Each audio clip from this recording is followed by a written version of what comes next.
Ada orang tua usianya 84 tahun. Bapak-bapak ya, usianya 84 tahun. Saya ketemu di masjid. Dia tinggal di luar komplek perumahan saya di daerah Depok, Kelapa II. Ketemu di masjid biasa, Assalamualaikum, Waalaikumsalam, warahmatullah, Assalamualaikum, Waalaikumsalam, warahmatullah. Dan saya sering kali berada di samping beliau ketika sholat berjamaah di masjid. Cuman biasanya kita nggak panjang-panjang ketika berbicara. Kali itu saya berbicara agak panjang sampai bubar semua jamaah di masjid. Isya berjamaah di masjid 2 minggu yang lalu. 2 minggu yang lalu, hari Jumat, ba'da Isya, sampai semua jamaah sudah selesai, tinggal kita berdua berdiri sama-sama. Bapak itu usianya 84 tahun. Saya tanya, Pak, Bapak tinggal di mana? Ya di luar komplek ini Pak, di situ. Oh, Bapak usianya berapa? 84. Kok enggak ditemani sama anaknya? Anak saya sudah nikah semua Pak Ustadz. Oh, berapa anaknya? Ada 6. Oh, Masya Allah. Anak saya 6, cucu saya 15, cicit saya 5. Ya, anak 6, cucu 15, cicitnya 5.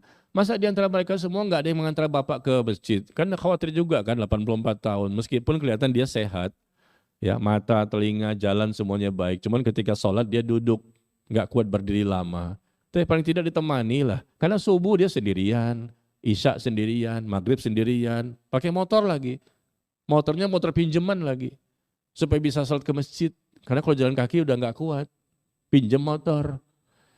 Lalu bapak tinggal di rumah sama siapa? Saya tinggal bersama sendiri. Dulu bersama istri. Tapi 7 tahun yang lalu istri saya meninggal. 7 tahun yang lalu istri saya meninggal, maka saya sekarang tinggal sendirian. Loh, Bapak sendiri, di rumah sendirian, 84 tahun. Iya Pak Ustadz, anak gak ada yang menemani? Enggak ada, mereka sudah berkeluarga semua. Cucu gak ada menemani? Enggak ada juga. Kalau Bapak kenapa-kenapa gimana ini? Alhamdulillah Pak Ustadz, saya sehat. Ya, cuma saya pancing-pancing kan, Bapak dibantu nggak sama anak untuk masalah kehidupan sehari-hari? Kadang dibantu, kadang tidak. Kadang makan singkong, kadang nggak makan juga. Ah, kaget saya. Yang benar Pak? Iya, semenjak istri saya meninggal 7 tahun yang lalu, saya dibuang oleh anak saya. 6 anak ini membuang bapak ini.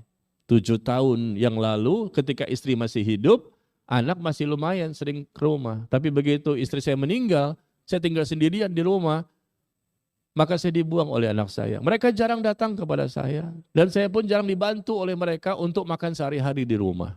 Ya Allah, kaget kan kita ya. Ada seorang bapak di sisa-sisa hidup terakhir, 84, pintu surga nih. Disia-siakan oleh 6 anaknya. Kita nggak terima seperti itu kan. Karena juga kita ini punya orang tua.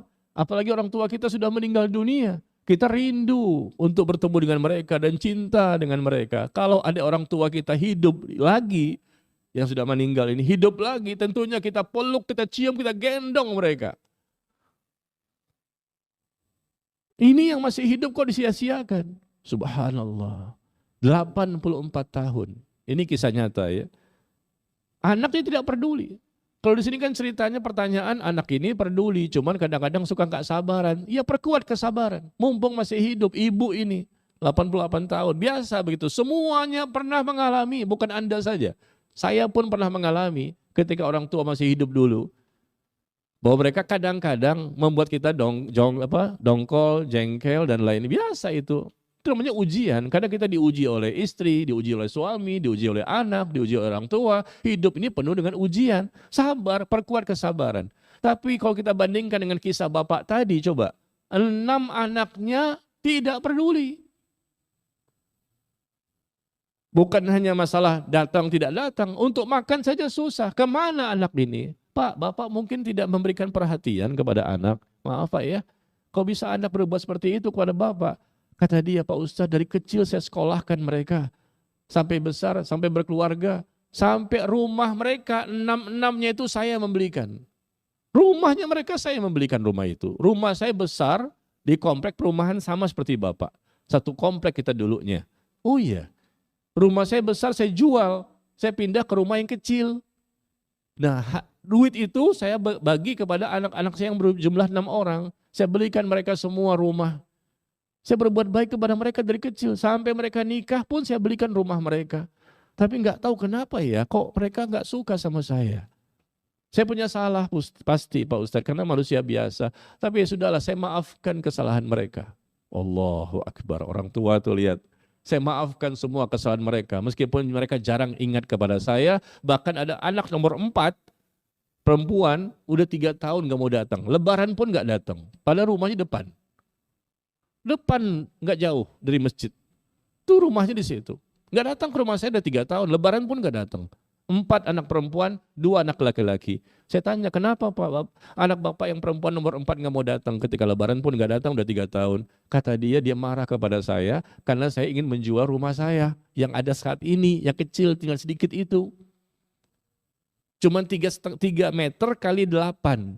Rumahnya kayak kos-kosan, tinggal sendirian. Saya datang ke rumahnya, penasaran. Seminggu yang lalu.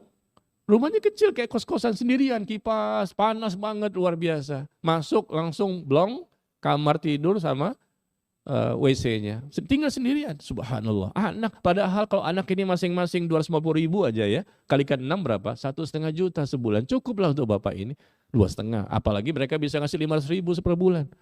Tapi ternyata kadang ngasih, kadang tidak. Itu kan sedih jadinya. Biar bagaimanapun anak itu kan hasil dari orang tua juga. Mereka hidup dari mana dulunya. Ini bapak loh, bukan berarti boleh disia-siakan. Apalagi ibumu. Lebih daripada bapak. Orang yang lebih berhak untuk mendapatkan kebaikan dari kita. Kita yang gak punya orang tua saat ini, barangkali sudah meninggal dunia kan. Kalau mereka andai kata hidup kembali, saya katakan, wah langsung kita peluk, kita cium, kita gendong. Kenapa? Karena rindu. Kita berasa banget itu kalau sudah tidak punya. Baru kita berasa banget dengan orang tua itu, bukan main, rindu dan cintanya itu keluar begitu besar. Tapi begitu mereka masih hidup kayaknya biasa-biasa aja. Nanti ketika tidak ada baru kita menyesal. Maka jangan sampai menyesal nanti. Nyesal di dunia, nyesal di akhirat. Perkuat kesabaran. Ini orangnya lebih yang saya ceritakan tadi bapak tadi, lebih parah ujian yang dia terima. Anaknya tidak mengurusnya. Padahal anak dia paling bontot, nomor 6 tuh perempuan, tinggalnya di samping rumah dia. Samping pas, mau makan pagi kayak nggak ditanya, makan siang gimana, ada makanan nggak ditanya juga. Ya sudah masing-masing aja. Jarang juga datang ke sebelah doang, tapi jarang. Saya katakan seburuk-buruk kesalahan bapak apa sih? Tetap saja anak itu wajib untuk berbakti kalau memang ada kesalahan. Jangan dendam kepada orang tua. Ini akhlak loh. Mungkin mereka sholat barangkali. Sholatnya nggak diterima oleh Allah. Doanya nggak akan dikabulkan oleh Allah. Taubatnya nggak diterima oleh Allah. Kenapa? Karena mereka durhaka sama orang tua. Orang yang durhaka sama orang tua, kata Rasulullah SAW, maka ibadahnya nggak diterima, yang wajib maupun yang sunnah. Doa-doanya pun tidak akan dikabulkan. Di akhirat jelas mendapatkan siksa.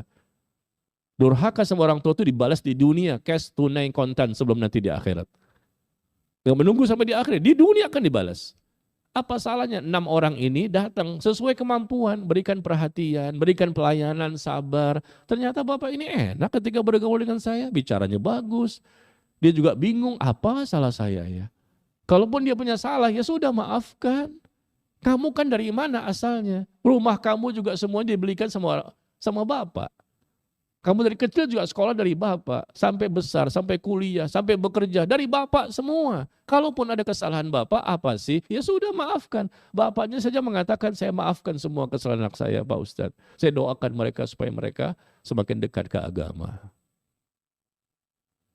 Ya, jadi ini cerita tersampaikan akibat dari pertanyaan ini. Jadi cuma ibu 88 tahun sudah sepuh, ini 84. Ya sudahlah, saat-saat terakhir ya kita bersama mereka, maka jangan sampai kita melakukan perilaku-perilaku yang bisa mendatangkan murka Allah. Karena ridhonya Allah ada pada ridhonya orang tua dan murkanya Allah ada pada murkanya orang tua.